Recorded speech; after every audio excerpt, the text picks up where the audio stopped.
नमस्कार, देवभूमि समाचारों में आप सभी का स्वागत है। मैं हूं आपके साथ रक्षंदा खान। आगे आप मेरे साथ देखेंगे उत्तराखंड की तमाम छोटी बड़ी खबरें विस्तार से, लेकिन सबसे पहले एक नजर हेडलाइंस पर। परिसंपत्तियों के बंटवारे को लेकर उत्तराखंड और यूपी के सीएम करेंगे साथ बैठक। जल्द मसला हल होने की उम्मीद। आज से 3 दिन के लखनऊ दौरे पर रहेंगे सीएम धामी। भीमताल रानीबाग मोटर मार्ग अगले 10 दिनों के लिए रहेगा बंद। पुल निर्माण कार्य के चलते लिया गया फैसला। जौलीकोट भवाली मार्ग से यात्री करेंगे सफर। कांग्रेस नेता सलमान खुर्शीद के घर पर आगजनी और तोड़फोड़ के मसले पर कांग्रेस ने जताया विरोध। हरदा बोले, सांप्रदायिकता का सहारा लेने की कोशिश में बीजेपी। और देहरादून के चर्चित किडनी कांड में पुलिस के हाथ लगी कामयाबी। 2017 से फरार इनामी आरोपी असम से गिरफ्तार। लंबे समय से छुपा रखी थी पहचान।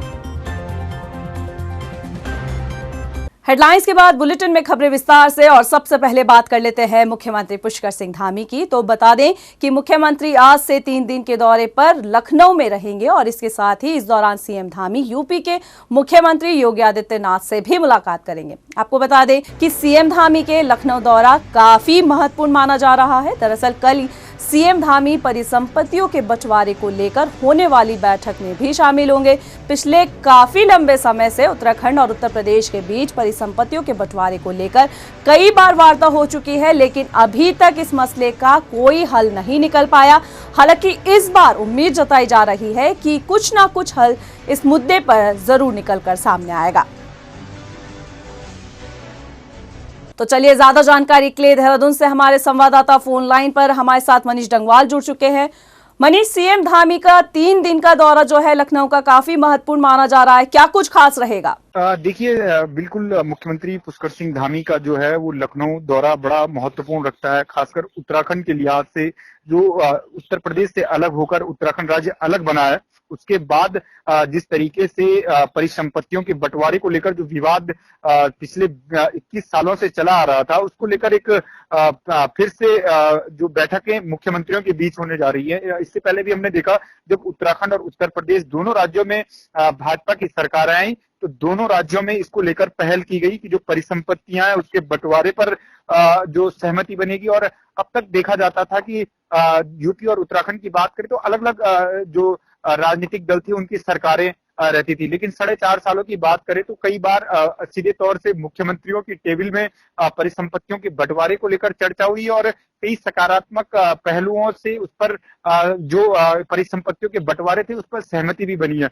वहीं मुख्यमंत्री पुष्कर सिंह धामी आज फिर लखनऊ जा रहे हैं और जो कल महत्वपूर्ण बैठक मुख्यमंत्री योगी आदित्यनाथ की मौजूदगी में होनी है, मुख्यमंत्री पुष्कर सिंह धामी की मौजूदगी में होनी है और दोनों राज्यों के जो अधिकारी हैं उसमें मौजूद रहेंगे और जो विवाद जो विभागों की परिसंपत्तियों के बंटवारे को लेकर है उस पर चर्चा होगी। अभी 4.5 सालों में देखा भी गया है कि जो सिंचाई विभाग की जो कई नहरें थी उन पर सहमति बनी और उत्तराखंड को मिली है। और जो हरिद्वार में जो होटल था अलकनंदा, वो उत्तर प्रदेश से संचालित करता था, वो उत्तराखंड को मिल गया है और उत्तराखंड का स्वामित्व उस पर हो गया है। तो अभी परिवहन निगम की बात करें तो कई जो संपत्तियां परिवहन निगम की जो है उत्तर प्रदेश परिवहन निगम और उत्तराखंड परिवहन निगम की है, उसका बंटवारा नहीं हुआ है। वो उसको लेकर भी इस बैठक से सकारात्मक जो है वो उत्तराखंड के पक्ष में आने की उम्मीदें हैं कि कोई बड़ा मसला उत्तराखंड के लिहाज से हल होगा। यकीनन मनीष,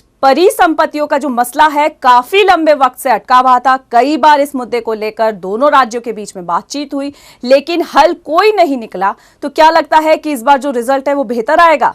बिल्कुल बेहतर रिजल्ट निकलने की उम्मीद है, क्योंकि उत्तर प्रदेश के जो मुख्यमंत्री योगी आदित्यनाथ हैं वो भी उत्तराखंड से आते हैं और उत्तराखंड उनकी जन्मस्थली रही है। तो इस लिहाज से भी ये बड़ा महत्वपूर्ण हो जाता है कि उत्तराखंड जो नवोदित राज्य है, युवा अवस्था में पहुंच गया है, जो ज्यादा संसाधन यहाँ पर आय के हैं नहीं, तो उस लिहाजा अगर यूपी को बड़ा भाई के रूप में माने तो यूपी जो है वो इस समय मदद उत्तराखंड की कर सकता है और जो परिसंपत्तियों की खासकर मसले हैं उन्हें सॉल्व कर सकता है। क्योंकि योगी आदित्यनाथ का भी व्यक्तिगत इसमें सीधे तौर से इंटरेस्ट देख सकते हैं कि हाँ, जो छोटे भाई के रूप में अगर उत्तराखंड को मानते हैं तो निश्चित रूप से जो उत्तराखंड की परिसंपत्तियां है, जो राज्य बंटवारे के समय निर्धारित हुई थी कि कौन सी परिसंपत्ति किसकी होगी और किस पर उत्तराखंड या यूपी का जो स्वामित्व होगा, तो उस चीज को लेकर सीधे तौर से कह सकते हैं कि ये कल बड़ा दिन उत्तराखंड के लिए लिहाज से होने वाला है, क्योंकि उत्तराखंड की कई सौ करोड़ की परिसंपत्तियां जो है वो यूपी के हवाले है। तो इस लिहाज से चुनावी साल भी है और चुनावी साल में कुछ बड़ी सौगात जो परिसंपत्तियों के बंटवारे को लेकर उत्तराखंड को मिल सकती है। मनीष, आपका हमारे साथ जुड़ने के लिए बहुत बहुत शुक्रिया और आप नजर बनाइएगा, आपसे हम अपडेट लेते रहेंगे। फिलहाल खबरों में बढ़ते हैं आगे और बात कर लेते हैं रुड़की की। रुड़की में लंबे वक्त से वेडिंग जोन को लेकर चल रहे विवाद को लेकर नगर निगम ने हल निकाल लिया है। नगर निगम के सहायक अभियंता का कहना है कि दुकानदारों का विरोध वेडिंग जोन को लेकर नहीं बल्कि वेडिंग कार्ड को लेकर था, जिसके लिए हल निकाल लिया गया है। अब दुकानदारों को कोई परेशानी नहीं होगी। हालांकि उन्होंने ये साफ कर दिया है कि वेडिंग जोन की जगह पर तब्दीली नहीं की गई है। हाँ, बिल्कुल ठीक है। मैं थोड़ा सा और स्पष्ट कर दूं कि वेंडिंग जोन का विरोध नहीं किया लोगों ने।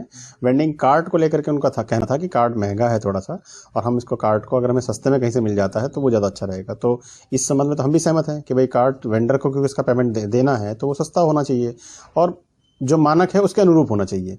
तो वो मानक उनको उपलब्ध करा दिए गए हैं। उसके अनुसार वो कार्ड कितनी कॉस्ट में मिनिमम बैठ सकता है, 2-4 जगह से पता करके फिर उसके बाद उस कार्ड को डिसाइड करके हम फिर वेंडिंग जोन की तरफ आगे बढ़ेंगे। कुमाऊं की लाइफलाइन कहा जाने वाला भीमताल रानीबाग मोटर मार्ग करीब 10 दिनों के लिए बंद रहेगा। पुल के निर्माण कार्य के चलते मोटर मार्ग को बंद करने का फैसला लिया गया है। मोटर मार्ग बंद होने के चलते लोगों को जौलीकोट से भवाली होते हुए सफर तय करना पड़ेगा। मोटर मार्ग बंद होने के आदेश जिलाधिकारी धीराज सिंह गर्ब्याल की तरफ से जारी कर दिए जा चुके हैं।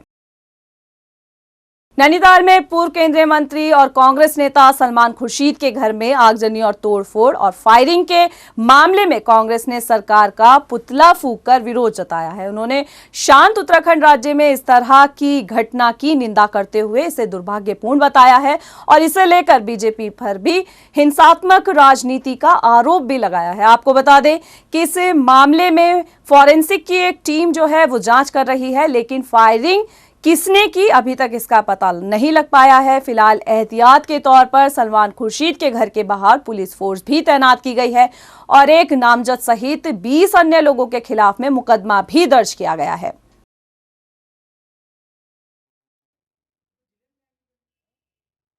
देखिए, बहुत निंदनीय घटना है और हमारे जो पहाड़ शांत पहाड़ है, जहां पर जिस तरीके से जो अराजकता हुई है, जिस तरीके से घर में तोड़फोड़ हुई है, आगजनी हुई है और उसके बाद वहां पर 7 राउंड फायर हुए हैं, गोलियां चलाई गई हैं और वहां पर एक हमारी महिला बहन के साथ उस पर जिसे हमने पढ़ा कि उसमें सर में बंदूक लगाई गई। देखिए, पहली बार ये अराजकता देखने को मिल रही है और भाजपा की सरकार में ऐसी अराजकता देखने को मिल रही है और हम लोग आज भाजपा सरकार से ये मांग करते हैं कि जो अराजक तत्व हैं उनको तत्काल गिरफ्तार किया जाए और उनको कड़ी से कड़ी सजा दी जाए। पूर्व केंद्रीय मंत्री श्री सलमान खुर्शीद जी के बंगले पे कल तोड़फोड़ और आगजनी की कार्रवाई हुई है। इस पे तत्काल पुलिस मौके पे पहुंची है। पुलिस के आला अधिकारी भी वहां पे पहुंचे हैं। घटनास्थल का जायजा लिया गया है और इसमें केयर टेकर की ओर से तहरीर प्राप्त होने के बाद अभियोग पंजीकृत कर लिया गया है। यह अभियोग धारा 436, 504 IPC में 147 और 148 IPC में पंजीकृत किया गया है। इसमें एक व्यक्ति नामजद है और 20 अन्य हैं जो अज्ञात हैं। पुलिस मामले की जांच पड़ताल कर रही है और इन लोगों को चिन्हित कर रही है और इस विवेचना प्रारंभ कर दी गई है। आज फॉरेंसिक की टीम भी वहां पे साक्ष्य जुटाएगी और उसके बाद विवेचना अधिकारी इसमें अपने साक्ष्यों को जुटाते हुए अग्रिम विधिक कार्रवाई अमल में लाएगा।